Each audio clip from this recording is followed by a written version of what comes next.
ഇന്ന് കുറച്ച് ദോശപ്പൊടി ഉണ്ടാക്കാം. വേണമെങ്കിൽ ഇഡ്ഡലിപ്പൊടി എന്നും പറയാം. അപ്പോഴേ ഇതുണ്ടാക്കാൻ ഈസിയാണെന്നേ. എന്തൊക്കെ സാധനം വേണ്ടുന്നതെന്ന് വെച്ചാൽ ഉഴുന്ന്, അരി, കടലപ്പരിപ്പ്, കുരുമുളക്, വറ്റൽമുളക്, ഉലുവ, ഉപ്പ്, വേണമെങ്കിൽ കുറച്ച് കറിവേപ്പില, പിന്നെ കുറച്ച് കായപ്പൊടിയും കൂടെ. ഓരോന്നോരോന്നായിട്ട് വറുത്തെടുക്കണം. ഒരുമിച്ച് വറുക്കരുത്, ഓരോന്നോരോന്നായിട്ട് തന്നെ വറുക്കണം. അപ്പോഴേ ഇതുണ്ടാക്കി കഴിഞ്ഞിട്ട് കുറച്ച് സോഫ്റ്റ് ഇഡ്ഡലി, പിന്നെ കുറച്ച് ചൂട് സാമ്പാർ, പിന്നെ കുറച്ച് ദോശപ്പൊടി, പിന്നെ ഒരു അര സ്പൂൺ നെയ്യ്.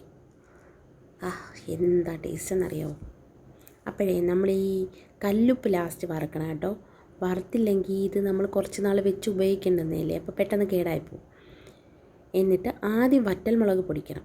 അത് കഴിഞ്ഞിട്ട് ഇതെല്ലാം കൂടെ ഒരുമിച്ചിട്ട് പൊടിക്കുക. ഇടയ്ക്ക് കുറച്ച് കായം കൂടെ ചേർക്കുക. അപ്പം നമ്മൾ ദോശപ്പൊടി റെഡി ആയില്ലേ. അപ്പോൾ വീഡിയോ ഇഷ്ടപ്പെട്ടാൽ സപ്പോർട്ട് ചെയ്യുക. വേറൊന്നുമില്ല. Tata bye bye.